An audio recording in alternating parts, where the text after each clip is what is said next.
Good morning, doll friends. This is Michael Canadas with Carmel Doll Shop and the Grovian Doll Museum.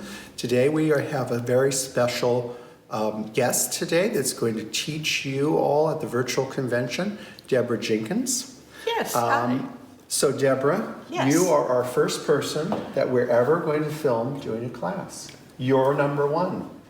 Yes, which is somewhat scary, but we're all friends out here, that's right. so that's great. And it's just going to be like a normal class that we have which here we at the do all the Grovian. time. So this is what you're going to teach our class to make, and this is, what is the name of the costume?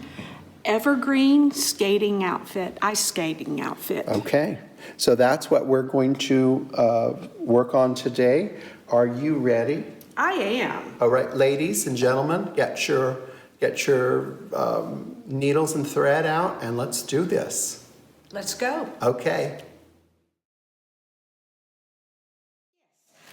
I just wanted to, when you get your kit, and it's always exciting to get a new kit. Especially this one. Thank you. It was a lot of fun to put together, really. You've got plenty of fabric. You can make a mistake or two. Try not to make a whole bunch of them, but... Well, if they do, they'll be calling you. That's right, they'll be calling. Call Deborah, don't call me. You've got some extra fabric, so I don't want you to stress about this, is the main thing. You've got plenty to make everything and enough extra to make a little mistake or two. When you get your kit, I want you to read through it first. And maybe read through it more than once. Really, once will do it. If you read through it and try to really figure it as you go, you get confused. So it's easier just to kind of go through it. The thing that on my kits that you need to do and look at very well is the patterns, because a lot of that information will be on the pattern sheets. It'll show you the width of many of the seams. It'll show you a lot of things. So a lot of times if you have questions, if you will look on the pattern sheets, I can't show them to you because I have only my prototype sheets, which are kind of messy, but yours will be really nice and clear. So look at those. And the wonderful thing about this class is when the students are doing this with you, you'll be sitting at home in your bathrobe with a cup of coffee, and you can go on and answer their questions as they're doing it. That is so true. you're welcome to put questions in the video. Absolutely. Please do, because I try to be as clear as I can be, but you know, if you've sewn a long time as I have, you have certain ways you do things and you do it almost without thinking. And that's the hard thing, is to really get clear to you what to do. But anyway. So read the instructions. Read the instructions. Study the pattern pieces. Yes. And what I like to do is if there's something I think I really need to focus on, I'll take a highlighter pen and highlight over that. Yeah, that would be helpful, I'd imagine. Yeah. The seams on this, generally speaking, are 3/16 of an inch. Should we show them what 3/16 of an inch are? We could, but honestly, it's halfway between a 1/4 inch, a 1/4 inch, and an 1/8 of an inch. And I didn't do this to be difficult. It's that patterns just work out to have a proper seam width. And on a dress this size, 3/16 is really what works out well. You'll need a small stitch. You'll need small needles. These are size 10s. You can go as large as a size 8, but no larger. If you go any larger with your needles, you're not going to be able to have the fine motor control that you need on this. When I refer to left and right, I am referring to the doll's own left and right hand side. That's very important to know. Mainly, just relax. Take your time. Make it fun. It shouldn't be a job. It's a lot of fun to do this, and when you're finished, it's so nice to have the doll clothes done.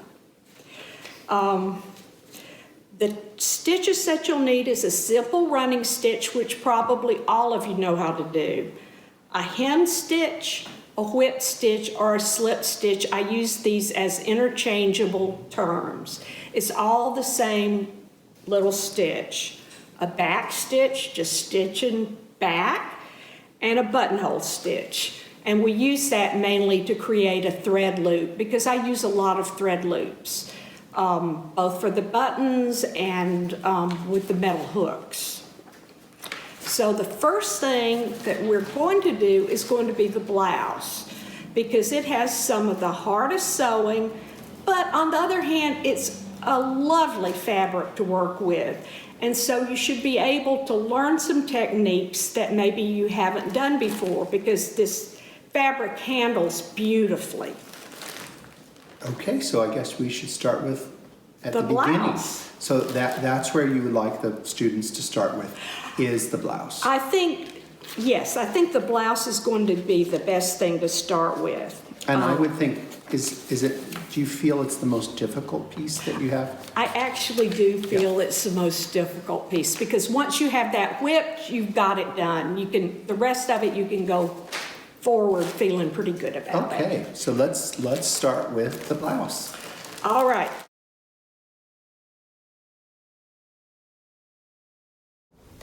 This is a construction of the blouse, and it's probably the best thing for you to start with because it is probably the hardest, but this is lovely fabric to sew on, and you can learn some new techniques that will transfer really well to the things that we're going to do later.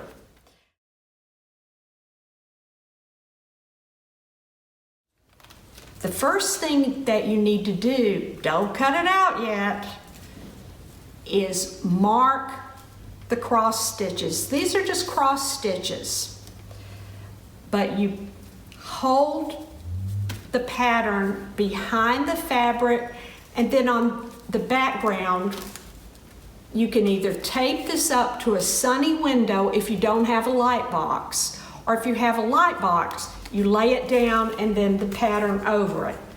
And then see, even here, it's very nice thin fabric, and you can see through to mark it. Mark it with these Frixion pins, which, don't use that. That is not a Frixion pin. This is a lovely Frixion pin. When it gets warm, the marks will completely disappear. You can either use an iron on it or you can use a hairdryer on something like Deborah, leather. Where would they find a Frixion pin? Frixion pins, oddly, come from office supplies. Really? They're made by Pilot Pen. And you can tell that they're Frixion because, see, they've got a dark mark that kind of fades on into nothing. Okay. But they're great. So they're not really necessarily a sewing. I use them all the time, and a lot of people do, but I don't know what use they were actually designed for, but they mark really nice. You see here, I have marked the entire thing. It's important to mark around all of your pattern pieces because you're going to cut out, then you're going to iron. Okay. So I'm going to show you how to do this cross stitch. It looks much more impressive than it actually is. It's pretty simple, and it looks really good. I always use a hook. It just makes it hold tighter. It makes you have a better looking result. And I'm going to start this for you so you can kind of see how it goes. I'm going to include one embroidery needle. Now this is kind of a big needle, but it works great for embroidery. Do not use it on The rest of the garment. the rest of the garment because you need a teeny one for that. These are my wonderful old Those are old. These are old. I've had them for years, but this is the highest resolution, so I use these a lot. And I can tell you do that, wear those when you paint too. I use them for, these are also my painting things. I had a friend who's like, I don't like those, they don't work well. And I'm like, mine works great. And she's like, they flatten my hair. And I'm like, I don't care. Yeah, when we're sewing, we don't care. We don't really care, so No, I no. will flatten my hair here. The first thing you want to do is you see I've done a tiny little back stitch here to secure my thread.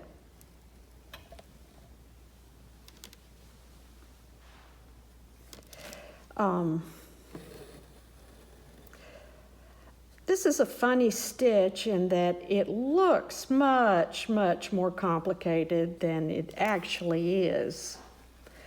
These are just plain old stitches with it's just one strand of embroidery thread, and the embroidery thread will be in your kits, so don't worry about that. And Deborah, this is a technique that they could use for underwear and, Oh, yes. and actually other garments. So it's a very little simple. It's very simple, but it just looks nice, I think. And once you kind of get rolling on it, it's really easy. This is something you can actually do and watch television. I can't really do a lot of hard sewing, but this is really quite mindless once you get rolling. I say that this time of year is football and sewing weather. Yeah, I mean, it's a perfect time of the year to do a project like this.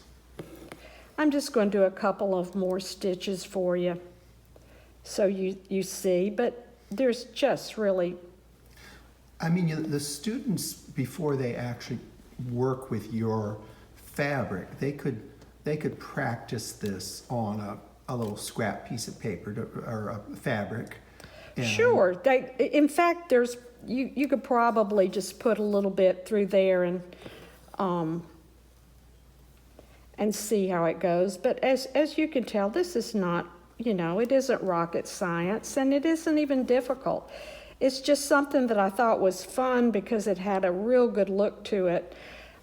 In this era particularly, they liked using black as a accent. You see that on some of Miss Rose's things. In a lot of the large wardrobes, there's a couple of blouses with black. Well, and unfortunately, as time goes by, they've turned brown, but it was most of it was originally meant to be black. Yes. Yeah, if it's brown, it was either black or purple most of the time. And of course, black laundry and a white blouse, black decoration is never a wonderful thing to do. Seems like I've got a little bit of a pull here, but what I'll do, I see what I've done. I've sewn something into it. Again, chill, don't get upset because it's always fixable. Absolutely. And in the 1860s, those seamstresses, they made mistakes and they corrected them. Just the same as we do. Mm-hmm. But now you can see how to do it. I think that's pretty much all we need to show. I did want to show you what it looks like on the back side so you know if you've done it correctly. See? Very simple. It ends up looking just like running stitches on the back side. But go ahead and finish all of your embroidery work. Then we're going to cut it out. And after that, we press it. Because if you press it first, the lines will all disappear and you'll have to do it again, which we don't want to do. So I'm going to finish, and then you work on your embroidery work, and then we'll do more of the blouse. Now that you've finished your embroidery, we're going to cut it out. So just cut right on these lines. And you notice mine are a little bit wonky, and That's okay. Of course, if there's any of the ink left, it'll just It will disappear in the pressing stage. absolutely disappear beautifully. I love these pens. If there's another type of pen that you feel that will work for you and you're comfortable with it, go ahead and use it. I just am telling you what I use. See this little bitty notch? Cut around it, because that's going to be very important to show you how to place a sleeve. Sleeves are not the easiest thing for a lot of people to do. But how do you feel about that? You know what? Sleeves aren't that hard. I think a lot of times people get worried about it, and instead of taking it easy, they kind of Stress about it. yes. Yeah, and that makes it harder. And if you'll read the instructions, I have the instructions are like, do this little step and then do this little step. They're pretty clear, and if you'll do it in that order, I don't think you'll have any trouble. I really don't. But that's all that, and go ahead and finish all of these. Now you're going to have some more marks on this area that you'll put on later.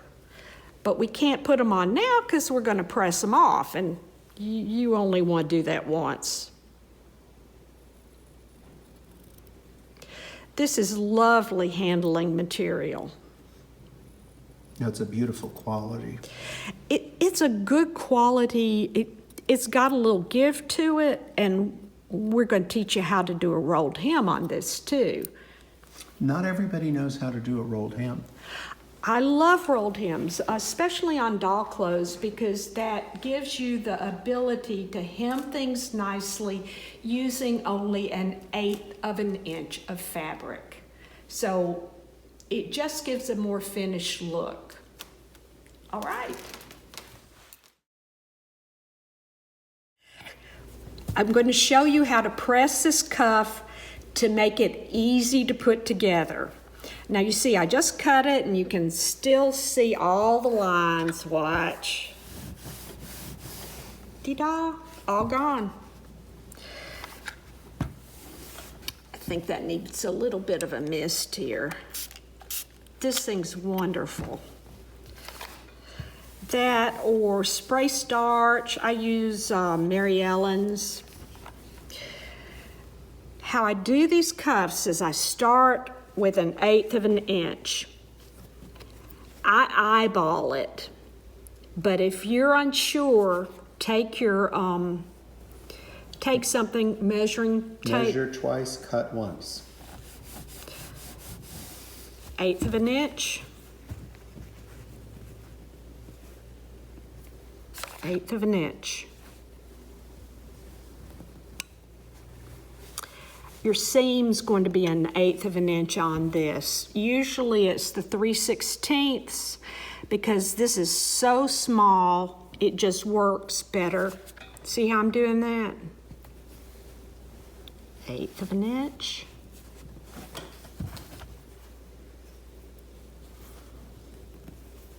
Oops. Pressing, don't you feel, Deborah, is as important as sewing? Absolutely. Pressing is part of sewing. It makes all the difference in the world. It also makes it much simpler. A lot of, which is what we're doing here, especially on doll clothes. Oops. I'm sorry. Here. Sometimes you just have to use your fingers to get in there. Mm-hmm.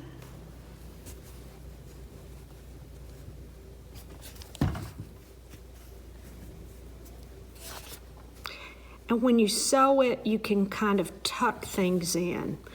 But you want this started correctly because it makes the cuff look so much better.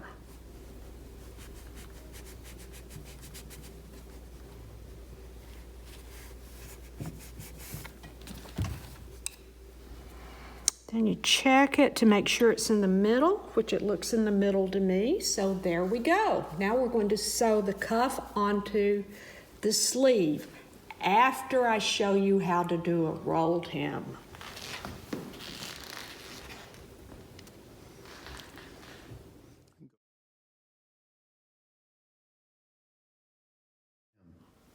This is a sleeve, and you're going to have I've marked where the placket comes to, see right here? And over here, I've already done the rolled hem on this side, but I'm going to show, there's 4 of them, but they're really small, so it's a good way of learning how to do it. You don't have too far to go, and this is fabulous material. You have to wet your fingertips, and then you roll it up. See how nice it rolls? Okay. That's amazing. Yeah, Deborah. this is good fabric to learn on. That was one reason I was real pleased with it. Okay, see how I've got that rolled nice and tight? And how I've got my finger? We're using the little bitty tiny number 10 needle for this. And that you have to use that for the rolled hem. I'm afraid so. Yeah. Can you see this? If we got it? Yeah, All I right. can see it, yeah. Okay. All we're doing is we're making a teeny tiny roll and then we're hemming it. It's really quite simple. There's no mystery to it. It's more about how you're able to hold it.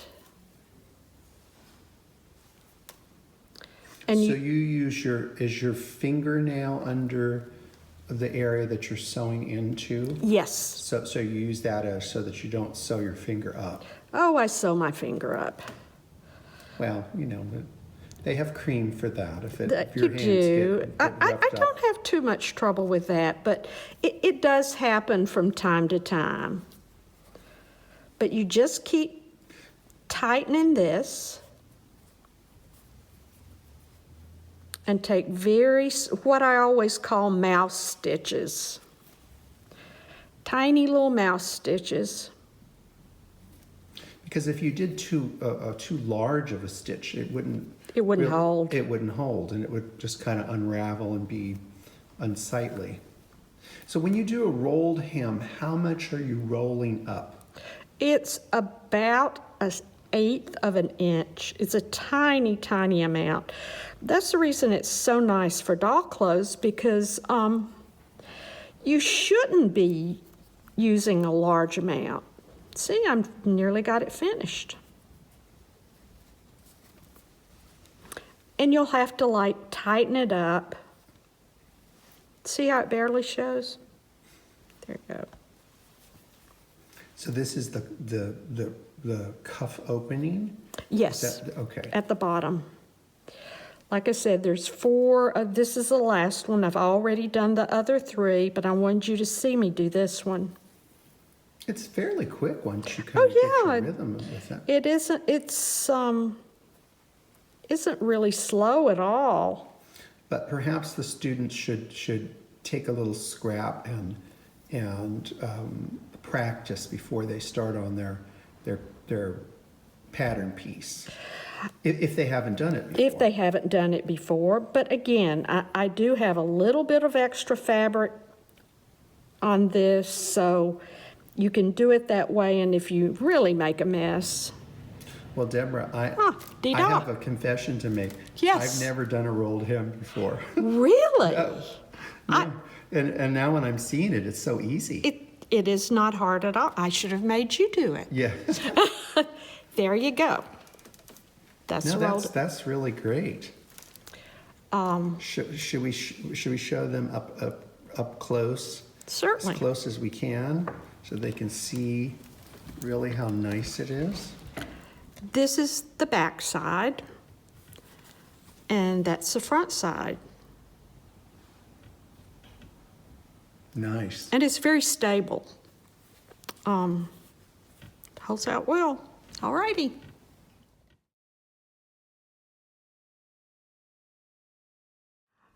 The next thing we're going to do is gather the bottom of the sleeve. See, we've got our sleeve. Gather the bottom of the sleeve to the size of the cuff. You're going to pull the string in so that it comes to 2 1/4 inches, or the size of the cuff, which is 2 1/4 inches. Next step, we're going to gather this at 1/8 of an inch and pull up the thread till this is 2 1/4 inches. The first thing you need to do when you are gathering is make sure that you secure your thread really well, because you don't want to gather and have the whole thing pull out, which I've done more than one time myself. Here you do a little bit bigger. You can see the size of the stitch. It isn't a huge stitch, but it's bigger than we were doing on the rolled hem. Is this something, Deborah, that they can use a size stitch that they like, or is it, do you recommend? No, it has to be pretty much the size I'm using now. Let's see, what's that look like? It's about 1/8 of an inch, looks like. Okay. Yeah, that's about what it is. And do it regular too. Don't take a great big one and then a little one. Yeah, that never looks good. That never looks pretty. But it is not a long thing. I mean, a blouse really shows your skill as a seamstress. Because you can't slap a bow on it or put a ruffle on it. You have to show your skill. And try to hold it, again, this is at 1/8 of an inch, and try to hold that pretty close. Sometimes people like to mark where the stitch line is, but I feel like if something that you need to do when you're learning how to sew or trying to get better is to train your eye so you don't have to mark everything all the time. It's good to kind of check yourself. Sometimes I like to practice and do a little warm-up before I get to the main piece, because it's like anything, you have to keep practicing. It makes a difference. I will tell you, I sewed a lot as a very small child and did really nice work. And then when I started collecting dolls about 25 years ago, I thought, I will make some doll clothes. Well, I hadn't done this type of sewing in many years when I started. I made a doll dress and it was so bad, I threw it away and cried. Well, nobody gets a free education. You have to, we're supposed to get better and do better as we go. And now, it's been a while since I've thrown anything away. Well, sometimes when it's just not working, the thing you have to do is just throw it away. Throw it away. I've done it. So you see, that's pretty much 2 1/4 inches, just like it's supposed to be. And check, make sure. Yeah, it looks good. So then you secure it. Oops, and I pulled it tighter when I did. Yeah, there we go. This is really ticky. I didn't realize how long it took to get it exactly the right size till I was showing you. Okay. But you did that pretty fast. Yep, that's good. Then we're going to sew it onto the cuff. Let me cut this. I'm going to pin it too. Now, if you were doing this at home on your own, would you be pinning it, or would you just do it freehand? No, I always pin. See how that looks really nice and even? Absolutely. If you don't pin it, it just won't. Yeah, you'll have it'll move, and It'll you'll have one crawl bulky area. And you've got to be careful. Okay, see, there's my stitching. Here's the back side. Right here's where we want to sew. I'm sorry. Got to get out here. I don't use gobs of pins. And when you use pins, if you'll do them at a right angle, it just seems to work better. I see people sometimes in class that do them kind of long ways, and I never have good luck with that. I pin one end, then the other, then check it to see if it's about right. Doesn't have to be perfect. Then you kind of arrange your little gathers here so they're neat.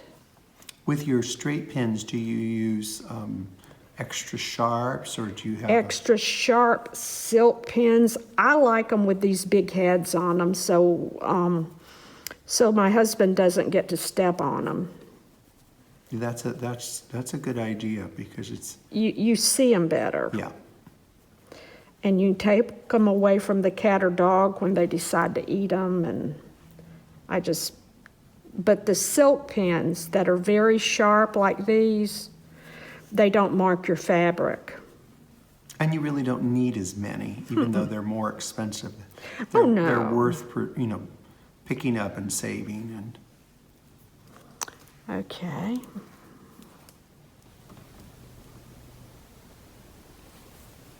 Around.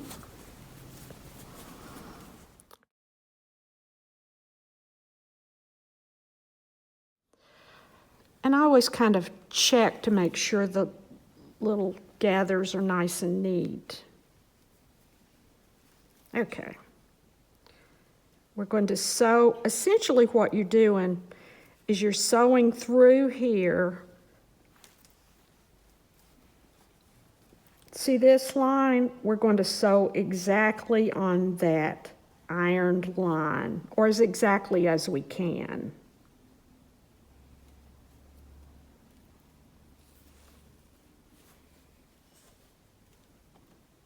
So I kind of check back and forth. Again, you need kind of a small stitch, but it doesn't have to be mouse stitches. I need to adjust that a little. I try to, when I'm sewing for this size of a doll, which is, 15 inches. 15 inches is a lovely size, yeah. I try to think of what would a 15-inch person, what would be the size of... That's exactly and that's right. what I do. That's the thing. I sometimes object to calling it doll clothes, because really what you're making is a miniature antique style garment. Now, could they possibly, Deborah, sew this by machine? Some of it you can. I probably would not sew this part by machine. There's going to be long things, particularly on the skirt, that you might be able to do on machine. But we recommend they do this by hand, correct? This should be done by hand. If you think you can do it, I mean, you are welcome to try, but I would not do this cuff. That would be hard because it's so tiny.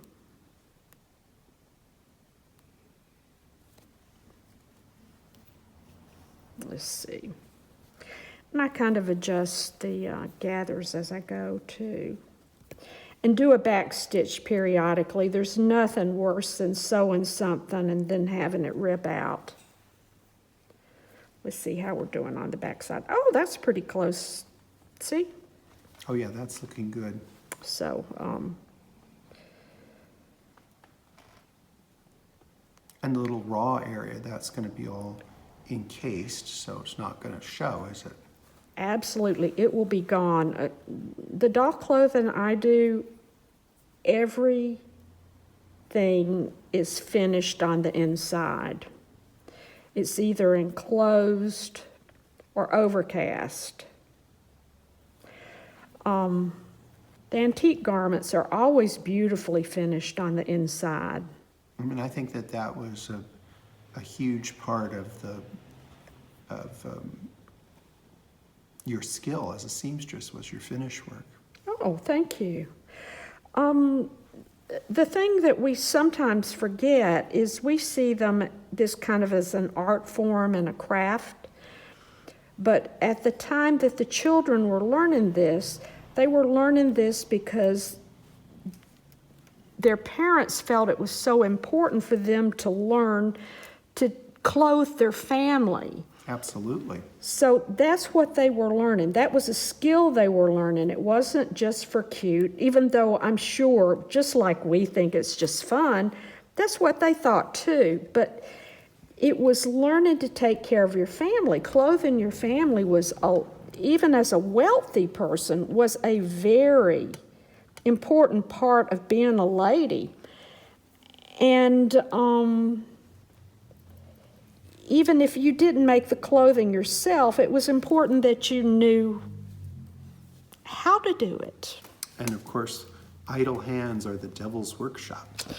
Ah, yes. Okay. See how that looks? Oh, that's looking really good. And because we've already pressed this in, we're going to have an easier time. Let me cut this. We're going to have an easier time putting it together. I'm not sure I really suggest using your leg as a pincushion. I do that all the time. Do So, you yes, really? I do.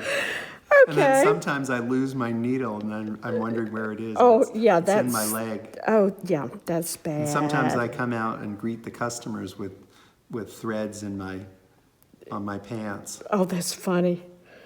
Okay, we're going to pin now. And all that gets tucked up. It's all disappearing, isn't it? It will all disappear eventually. I think finish work was also part of helping the garment be durable, Durable. you know, from laundering and pressing and, I mean, they had a much more brutal Way of, cleaning things. yes. And their clothes were proportionally very expensive. Oh, yes. Clothing is so inexpensive now. It's almost shocking to me. It is me as well.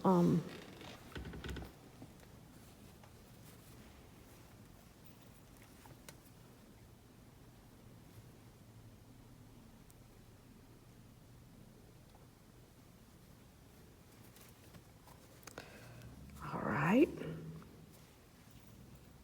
I mean, that one's a little bit wonky, because all this was pressed, see, you don't have, let's make sure that that's in the middle as it ought to be. Looks pretty good. Now, we're going to hem this. Again, it's going to be very teeny tiny stitches like the little opening to the sleeve was, like the rolled hem. Okay. Show me how to do that again, how you just knotted that. I've never seen that before. Really? No. Oh, that's the way I was taught, but I will tell wanna you, my mom always laughed. She said that I could make a dress before I learned how to do this. This is also how surgeons do it when they're sewing. Really? Yeah. So you, Now it's now you're on the spot. Now, yeah, no, okay, there, and So then you you do did that. one. And it makes a nice size knot. That's great. I can't believe you I didn't did know how to not do know that. I did not. How funny. Okay, we're going to hem all I'm the way. glad I signed up for this class. It's funny when I teach, there's the funniest things that people go, this was worth my money. And I'm thinking, that? Because it's something I had Well, I mean, always done. to- We all have different But to things. stop and make a knot takes time. That looks very, It is, it's fast. very fast. Okay, see where we are here? So you're up at the, okay, got it. Mm-hmm. So you're doing little tiny stitches. Do little tiny stitches, and I mean, it will look like, you can't see it. But you have to use the right Needle. and the right thread. Yes, if you can get extra fine thread, that's the best type for doll clothes. Now, in the kit, do they get this thread? You are going to have to purchase your own thread. I am not winding off all that thread. Okay, so what type of thread would they need for this? I use extra fine. You can get it in white very easily. It's cotton. I use Coates and Clark a lot. Okay, so they can find that just any anywhere. type. The main thing is do not get rayon thread. No, I find rayon just bundles up. Well, and it falls apart too. It doesn't have the same sort of durability. See how you can just like kind of poke that in?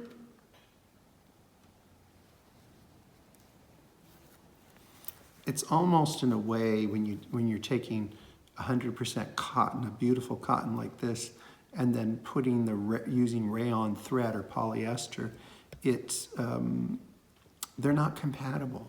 No.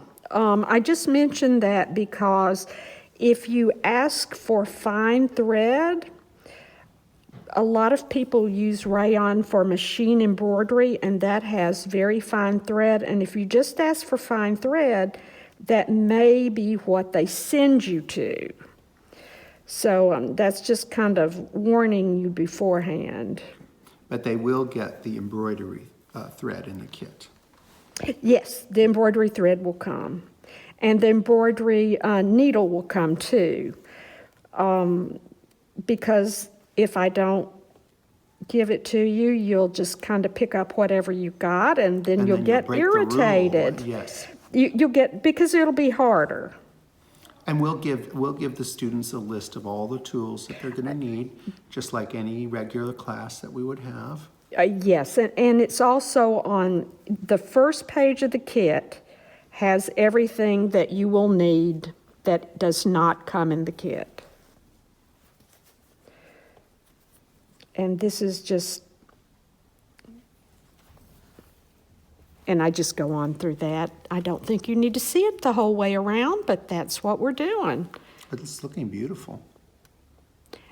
After that's done, we'll press it and spray starch. If I was home, I would spray starch it. Oh, I might want to tell you about spray starch. People are sometimes appalled that I do that, but spray starch used to be made out of potatoes, okay? They don't make it out of potatoes anymore. The bugs don't want it.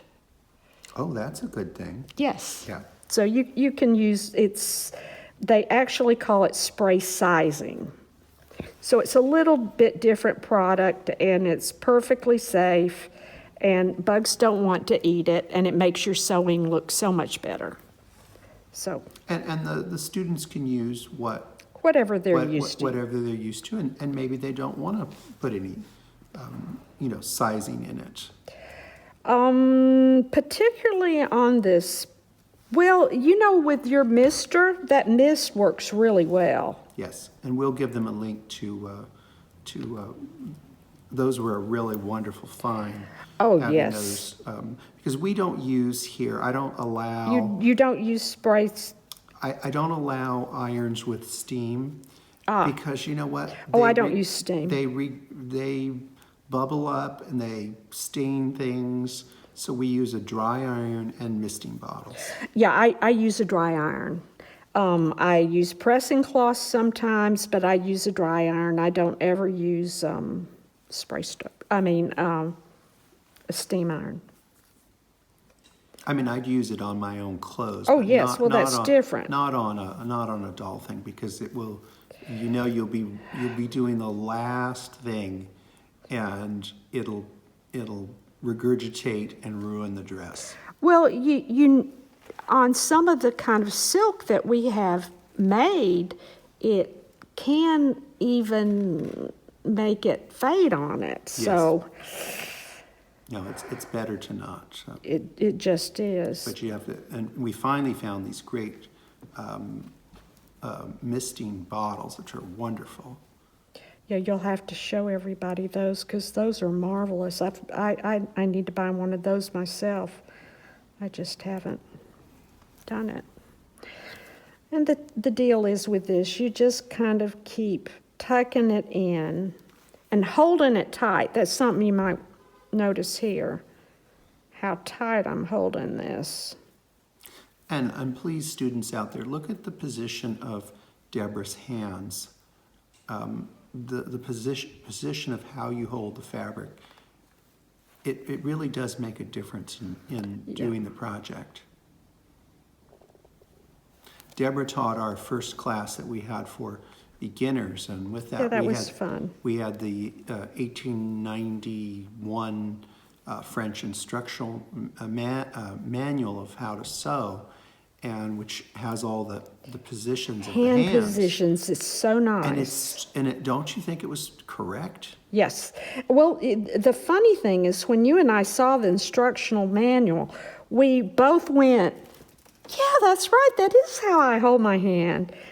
And that's the kind of thing that it's really hard to teach because if you've been sewing a long time, that's just how you do it, and you don't even really... But sometimes we've been doing it a long time, and people like myself don't even know how to knot a thread. Oh, that was so funny. Or do a rolled hem. Ah, there we go. And then you bare your thread. Well, you got that all finished. Yeah. Oh, I thought I did. I'm having trouble with the end here. Aha. There. Okay. Next, we're going to gather the top.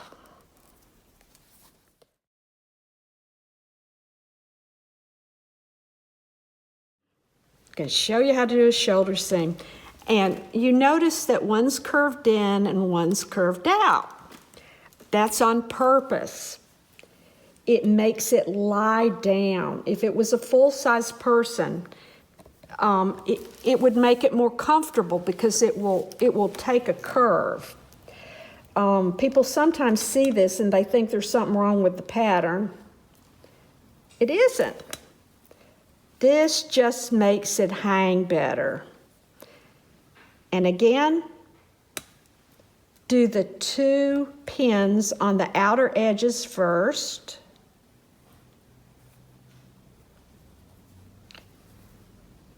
Then the middle pin. See how I pulled it and it all just flattened out like it should?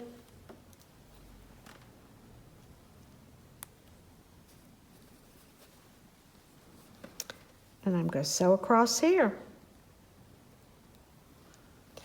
This is at 3/16 of an inch.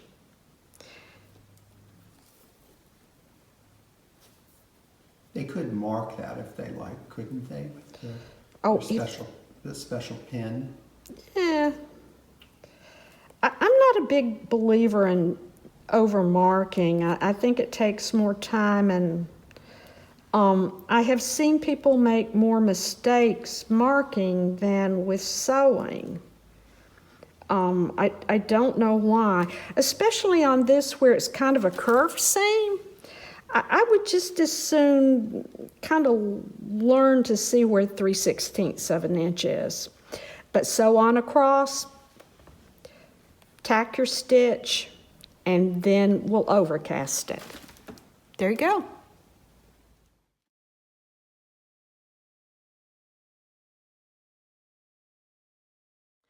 All right, we've gathered the sleeve top just like we gathered the cuff earlier. I've checked this and this seems to be the right size. You just kind of have to hold it up and check it to make sure it's about the same size. It won't be perfect, but that's okay.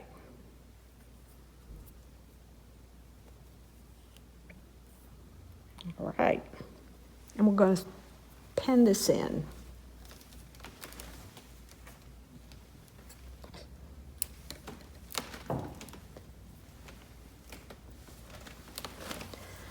again, how I do this, see the notch?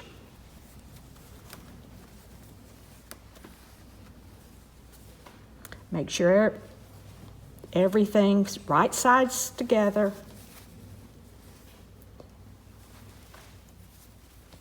Pin the little middle.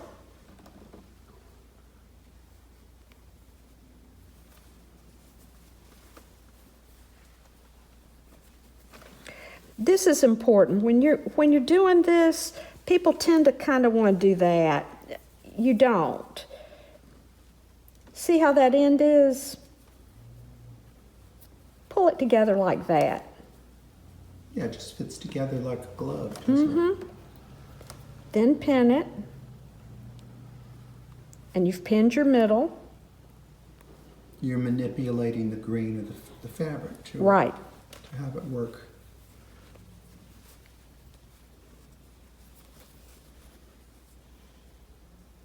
There.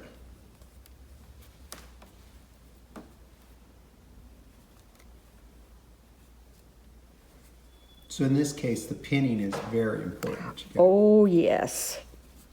And then you pull it and see how that lays down exactly where it's supposed to.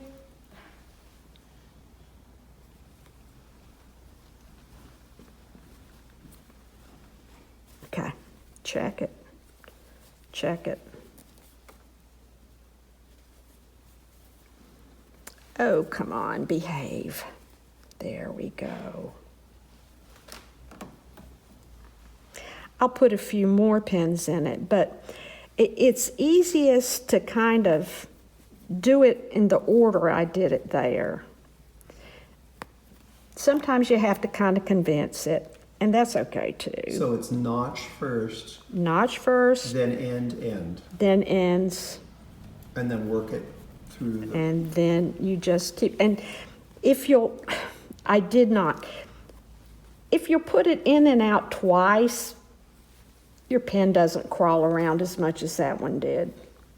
Notice which way that seam's supposed to go to the back, so make sure that you're pinning it back. That's a little messy, so we'll adjust a bit here. There's a lot of adjustment to it. And there's a small amount of gathers because this goes under a jacket. You want some gathering for comfort, but if you had a huge sleeve, it wouldn't be very comfortable to skate. Oh, okay, I think we've got enough pins in that. And now I will sew a seam at 3/16, then overcast it. This is how it looks when it's all sewn down and it's overcast. So it's all nice and neat. There you go.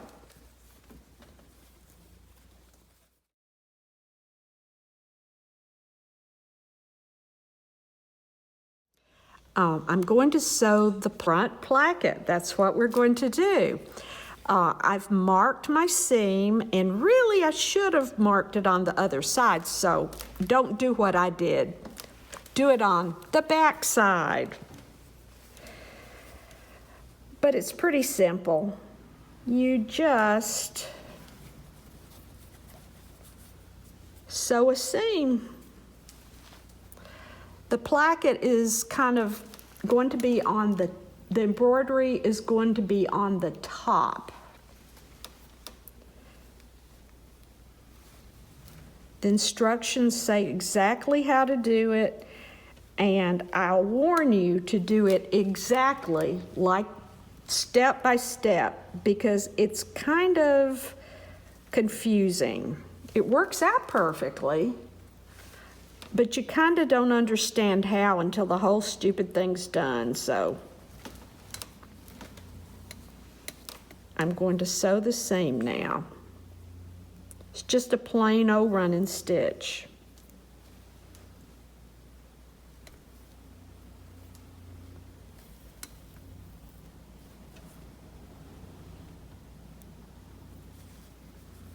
So this embroidery kind of floats on the top, and it can be a pretty long stitch here. It does not have to be a small stitch.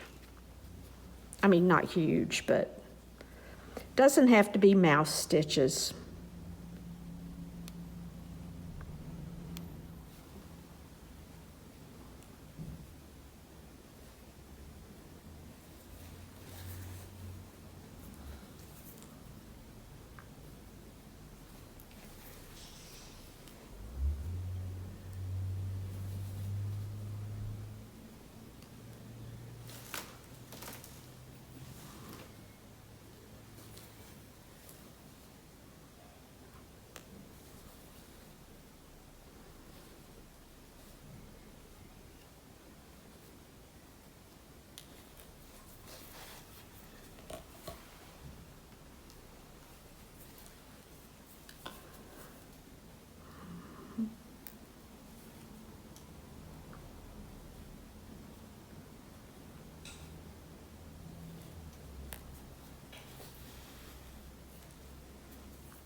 See, the placket, after you sew it, is folded towards the center.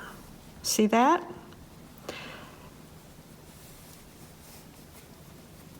Then this is folded over,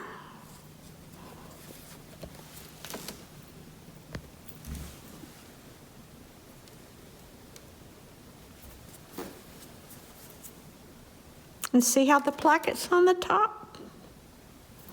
And then when we iron, all the marks go away.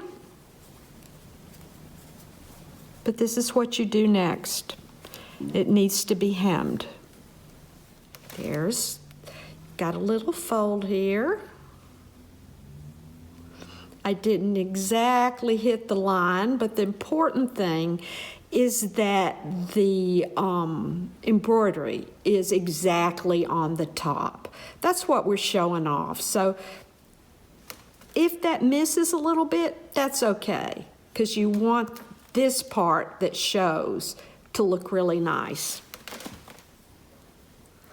Just a plain old whip stitch, slip stitch, hem stitch. I use the same thing.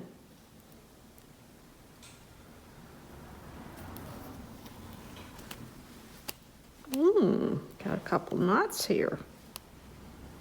Yes, that happens to me too. It happens to all of us.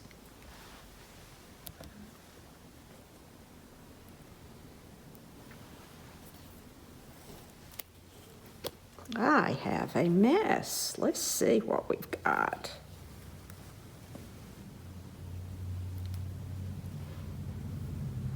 I must say I've been very lucky today. That's the first real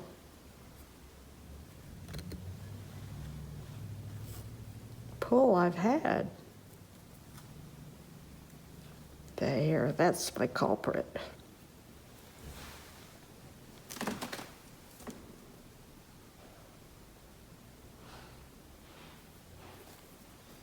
Deborah, do you have a standard amount of thread you use at a time? Yes. You pull it out the length of your hand. You don't want it any long. That's as long as you can go. You should probably go in a couple 3 inches, but basically when you pull it out like this, that as the length of your arm is as long as the piece of thread you should have. If it's any longer, it will make a mess. It'll ball up. And that may be, and that's the reason when you're sewing, it happens more when you're beginning to sew than it does a little bit later, because you've got such a long piece. There you go. But you just sew all the way up through here. Just like that.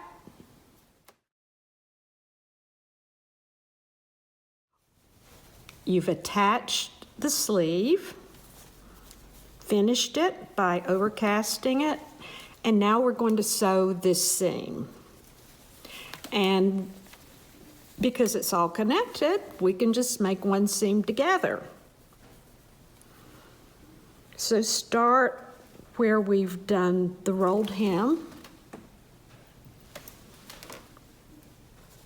Again, this is a 3/16 inch seam.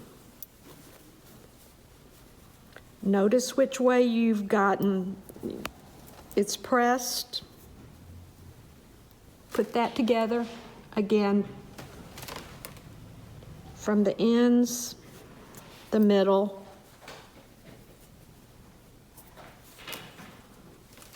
and then whatever pins that you think you're going to need. That was one of my See, that's the reason I don't use these pins. See how fat that thing is? It's making holes in my cloth. I need to get rid of that. Okay.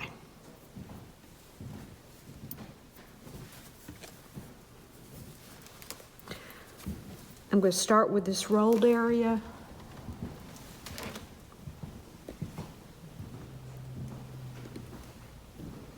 Sew this together nicely, a little up.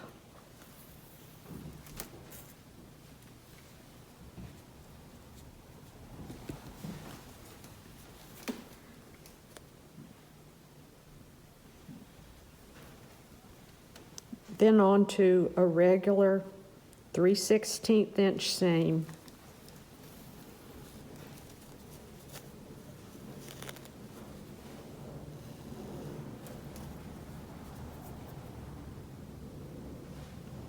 As I said before, I use a back stitch about every 5 or 6 stitches.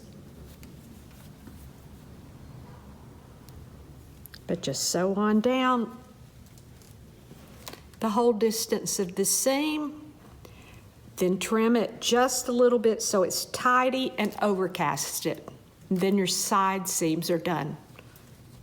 Do you, Deborah, trim it after you've overcast it? Or before? No. You do I'm it sorry. Yeah.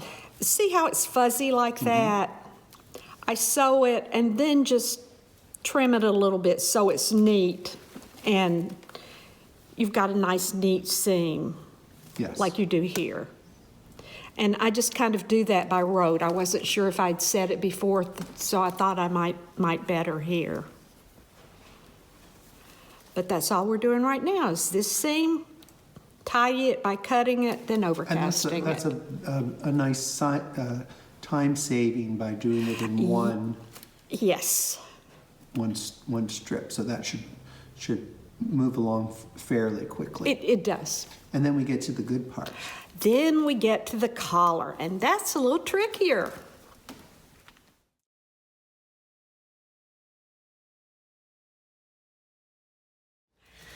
We're going to put the collar together, and then I'm going to show you how to actually put the collar on the blouse. And you see we're pretty far along right now. Okay, right sides together, line up the collar very carefully. This is probably the most particular sewing you're going to be doing. And this will be at 1/8 of an inch. And it will be using mouse stitches, very, very short, small, close stitching on the collar. Being very careful to line everything up pretty close to perfectly. I'm going to put a couple of more pins in it and then stitch it in at 1/8 of an inch. We're doing the perimeter of the collar, just the outside. Be really careful when you get to the corner to make sure that corner is nice and sharp and that you've got tiny little stitches at the corner, because when you turn it, you don't want it to come apart, and it easily can. So it's 1/8 of an inch away. And Deborah, this is probably the most important piece of the blouse. Because Because it shows. It shows. And it looks real pretty with the embroidery work that you've done. Ah, looks like that's a little off.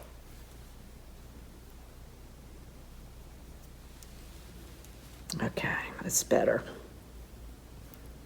It's funny, you're doing these tiny little things and you almost feel like, gosh, I need even smaller pins, but this is pretty much as thin as they get.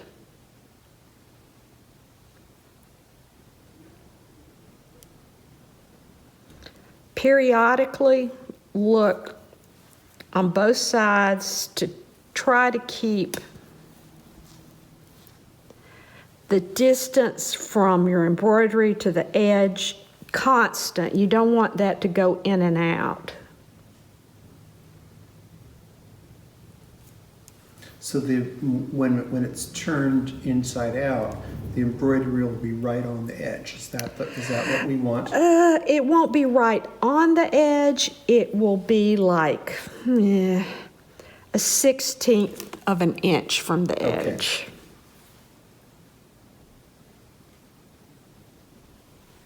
You see how little these stitches are?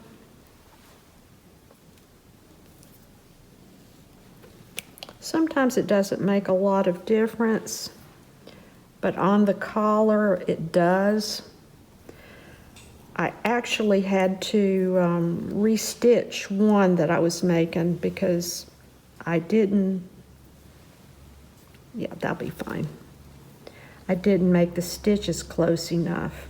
And on this little corner, make sure you catch the whole thing because you don't want it to pull out. We've done too much work. Will you do a little back stitch there on the corner? I do a back stitch. You're exactly right. I didn't say I did, but that's exactly what I did do. Because that helps give that strength, because that's going to get a little pressure when you go to It is. So, and I do a back stitch, again, maybe every 6 stitches. That's something just to get in the habit of doing. Could you put a little collar stay in that corner? Would that be something, or would it make it too masculine to have a little? This should roll. I don't know that a collar stay would help our situation. Yeah. And it's pretty stiff anyway, just from having the sewing and the seam. We're going to continue stitching all the way around, just on the perimeter.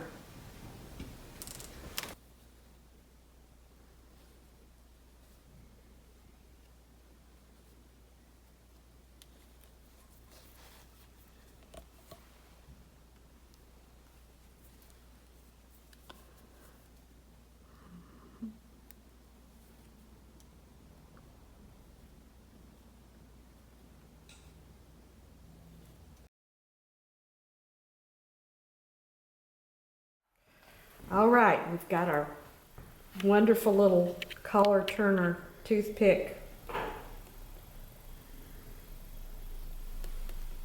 Ah, there we go. So you very gently Very gently turn that in, and then you use your fingers to manipulate it, to shape it. Mm-hmm. Am I right about that? You are right.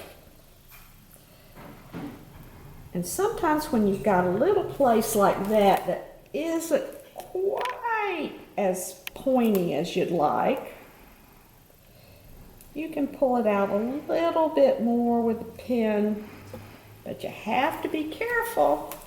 Oh, that looks fun. Let's see if the other end goes as well. After we do this, I'm going to press it with a nice hot iron. Let's see, come along. There's just no hurry in this. Well, there is hurry in it, but then you have a mess and have to do it again. I think this is the time where we take our time, don't you? You can't hurry this part. This is a thing that taking your time is doing it much faster than doing it quickly, if that makes any sense. It does. It's kind of like Mark Twain said everything should be as simple as possible, but no simpler. So yes, this should be as quick as you can, but that is not very quick. The other side turned a little faster. Ah, there we go. It's coming along. Yes. See if that's tight enough.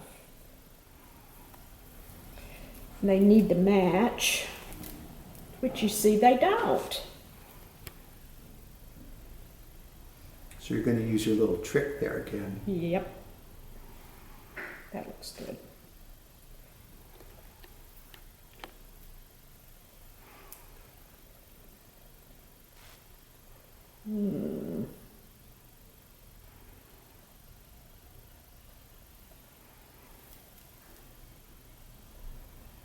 There we go. Now we're going to go to the ironing board and press it nice and hot and flat. As you can see, I'm nearly finished with overcasting the collar here. This is pretty close overcasting. About 1/8 of an inch, more like 1/16 of an inch apart. I just have a little bit more, and before I did this, I tidied up the seam by cutting off the fuzzy parts.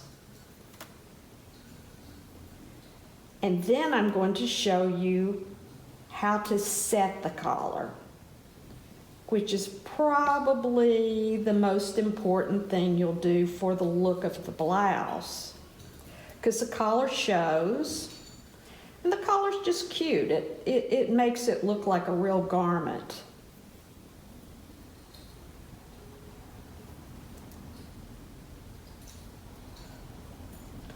You did a very nice job, Deborah, pressing that, and that seems the pressing it gave it a lot of body. It does. It does. You're exactly right.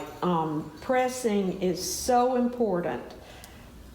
You sew seams and then you press them. And if you do it all along, it gives a whole different look to the garment. If you kind of wait too long, you don't get that same look. And as you notice, because I pressed it, all of the blue marks are now miraculously gone. Deborah, could the students, could they give it a little sizing? The collar? Oh, absolutely. That's very helpful. I'm nearly through. It just looked like I needed a couple more stitches here. There. It's finished.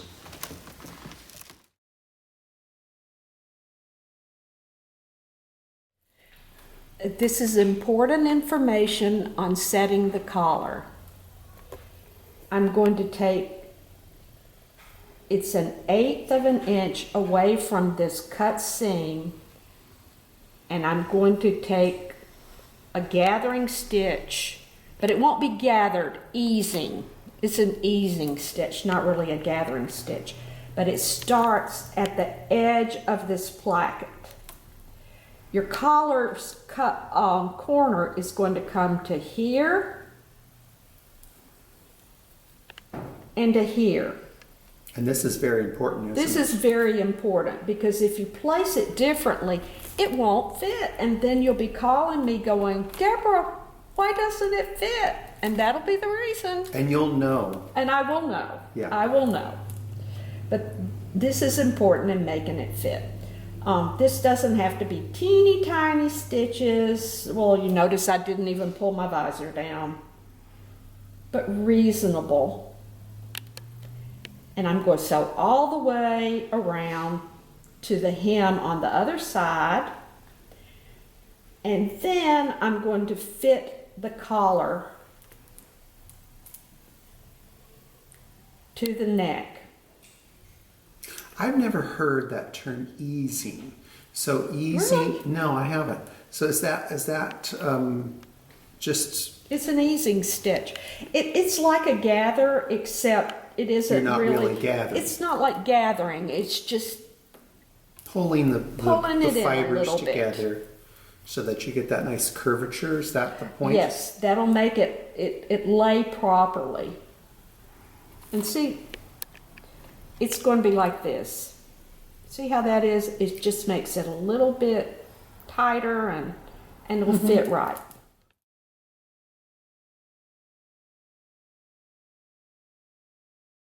I have checked the neck and it's the same size or close enough to the collar. So I'm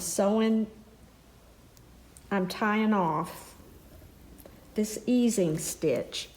And I want to show you about how much. See, it's very small. It's just a little bit. It's enough to hold it in.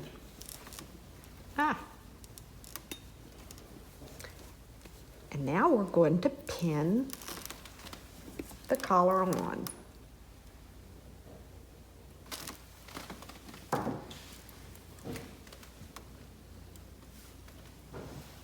right.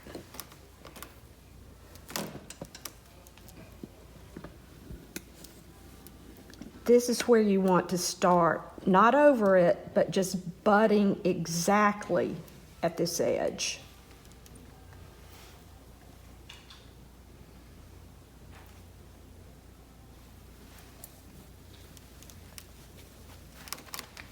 And then we're going to pull around to the other side.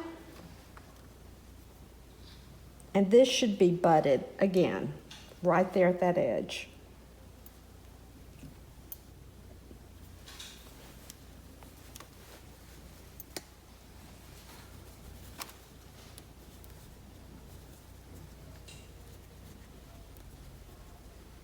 There we go. Kind of check to make sure it's all lining up correctly. And pin. It needs to be lined up, I mean, really, really nicely.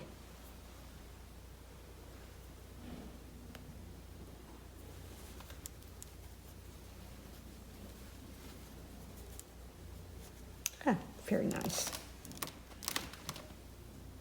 So this is the type of thing that if we don't get this just right, then we need to take it out and redo it, because this is the thing that people are really going to see when they're Yes. looking at this costume. Absolutely. But that lined up very nice. So now I can, let me put a couple more pins in. I'm not someone that uses a million pins, but in this particular case, You want it to be just perfect. pretty much, because it will show if it is not. And we only want to be noticed when things are right, not when they're wrong. Okay. There we go. Again, we're going to sew at 1/8 of an inch around, and I'll do that now. All right, what I've done is sew that 1/8 of an inch seam rather loosely. It's rather a loose seam, not tight, all the way around. And it's finished, and see? Now what I'm going to do is trim the seam, trim some of these fuzzies off, and then overcast it. Be very careful, but it does need to be tidied up a little.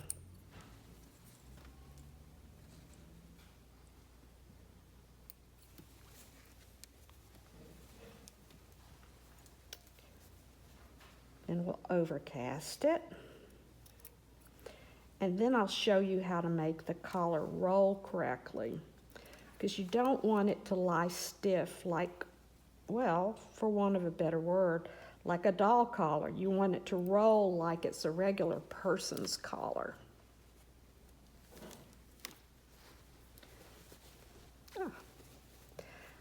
I left the thread still attached. This is going to be overcast all the way around, moderately close.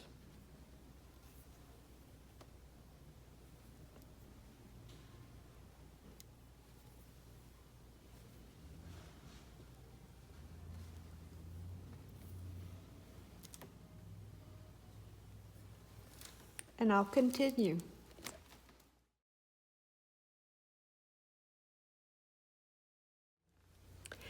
All right, this is the final step of the collar. And this is what will make your collar roll properly like it should. I'm going to hold this under like this. This is the first thing I'm going to do. And we'll overcast it. And you can watch that. And then I'll show you what I'll do to make it there.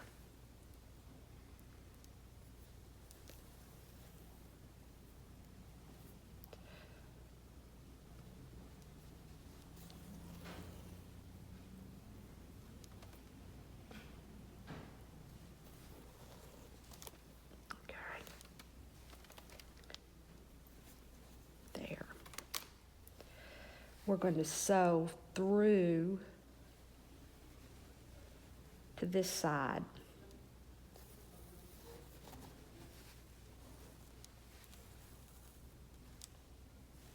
You'll just kind of like see a little pick on this side. Do you see where I'm pulling through? Are you going kind of in the ditch there? No, that's the thing. It is not in the ditch. Okay.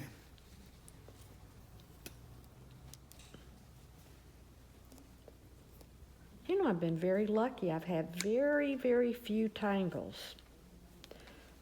All right, see where I'm sewing? Right here. Okay. So it's just a little bit below the ditch. It's a little bit below the ditch. Maybe it's about a 1/16 of an inch, really, is what it is. And see, once I get it started,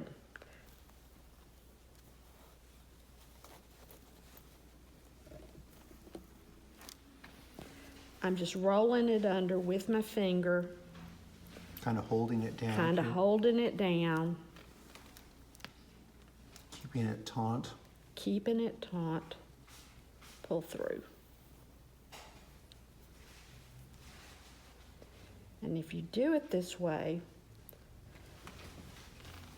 you won't have a raw edge. Your edge has been whipped. And the collar will roll.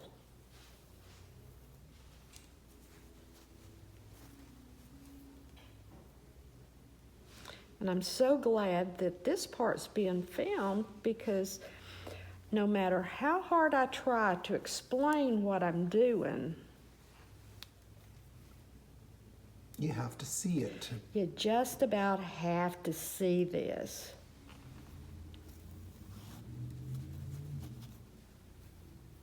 Maybe you'll be lucky and not catch the tail every time.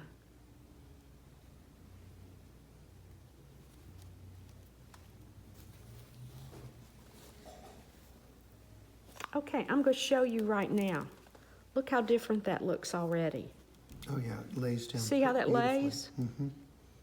Absolutely. That's what we're looking for. Now I'm going to stitch on around.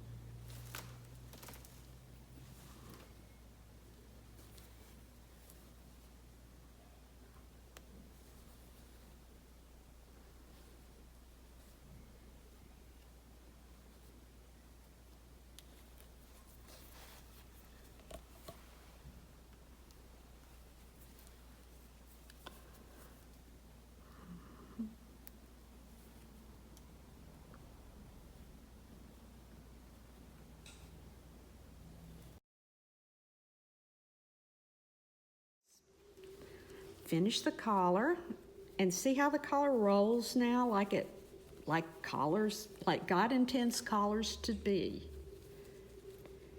And when we sew the metal hooks on, they'll be sewn, it's shown on your paper pattern, but there'll be one about here, one about here. If you want to put a third one on, I'll have an extra one in case. And then we will work the thread loops here. But what we're going to do right now is sew on the button. It's actually a bead, a very attractive bead, I must say. I really like these. They're little brass things. And we're going to sew it on just a little bit loose in order that we can make a shank on it. And this is important because if you don't kind of make a thread shank on this button, then the sleeve will come loose. So I'm trying very hard not to put this in my mouth. Go ahead, put it in your mouth. Okay, that's what I always do. Okay, that's better. Just don't swallow it. No, I won't swallow it. Okay. I always know where it is then. Just leave it a teeny bit loose.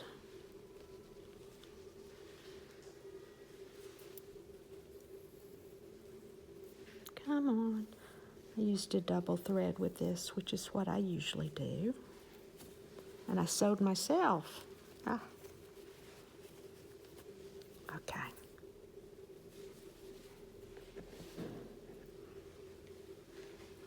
There, that's right.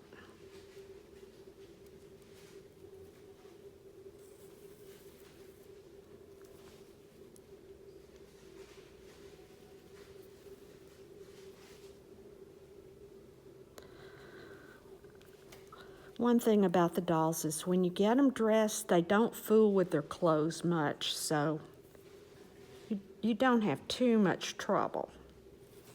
That's just loose enough that I can wrap this around a couple of times. There. See how that forms like a little thread shank?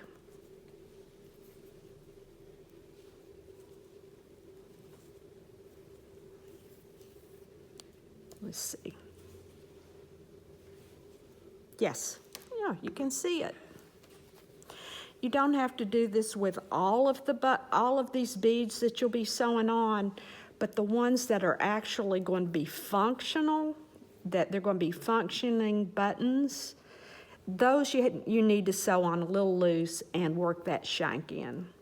There we go. Then I'm going to show you how to do the loop.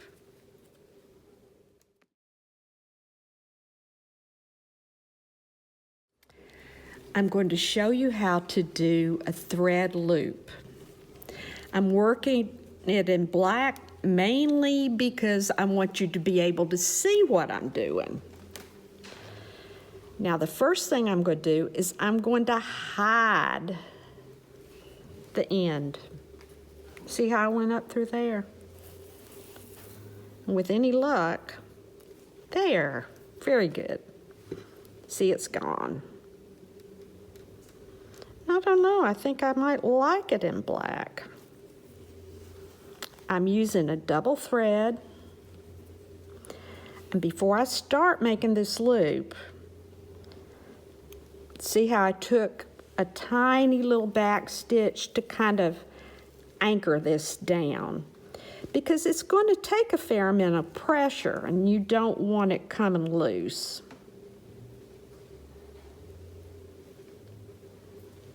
I love to sew, but I really hate to do things 2 and 3 times. Okay, we're going to look at this and try to figure out about how much it'll take. And I know from doing it before, yes, that'll work.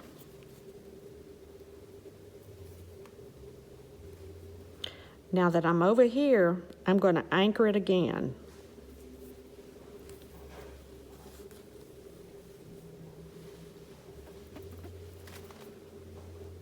nice and tight.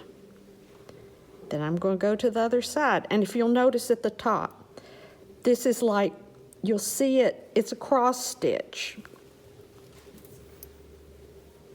How many times do you usually go across, Deborah? Well, I go one way and then I go the other way. So It's so twice. It's just twice. Because then when you start to buttonhole it, that's where you're going to get the real strength, isn't it? Mm-hmm.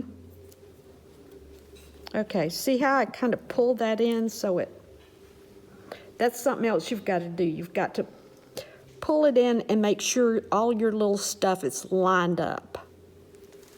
All right. What we're really doing is working a buttonhole stitch over this thread. Now, it's important. This is right here is already attached.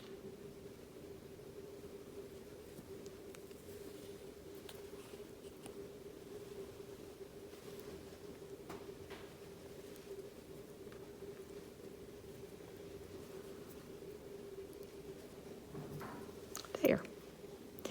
This will take about 12 stitches usually,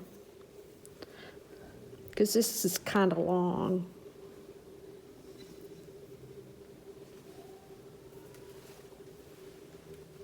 See how that looks?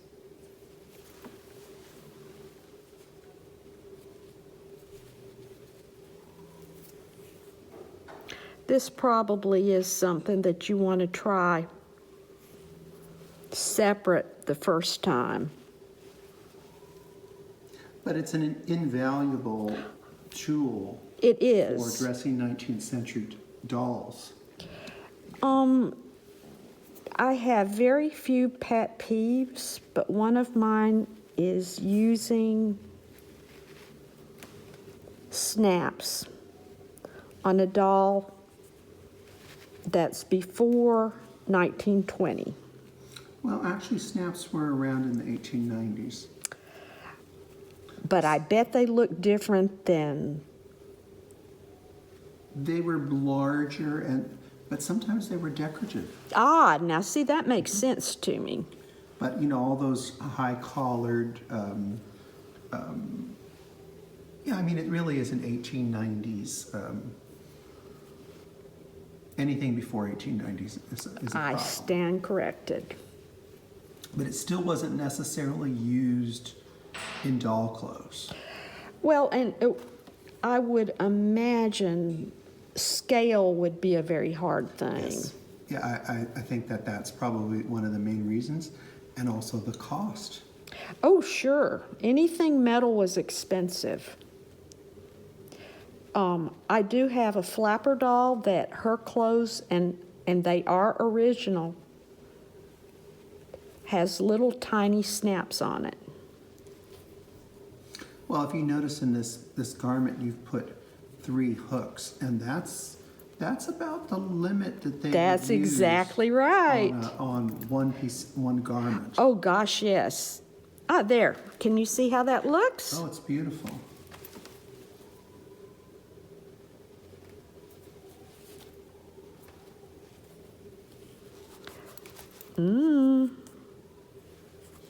Oh, well, it's acting ugly now. We spoke too soon on it.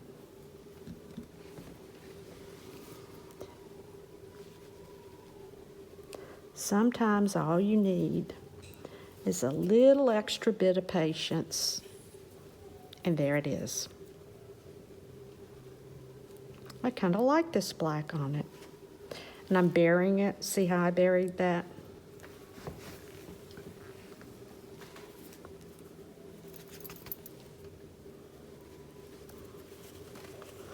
And let's see if I'm living right and it fits. Looks like it will. May take a little convincing. But, oops. That's the reason you really want them to be tight. Ah. The thing about them being tight like this, the first time you work it, it's kind of a pain.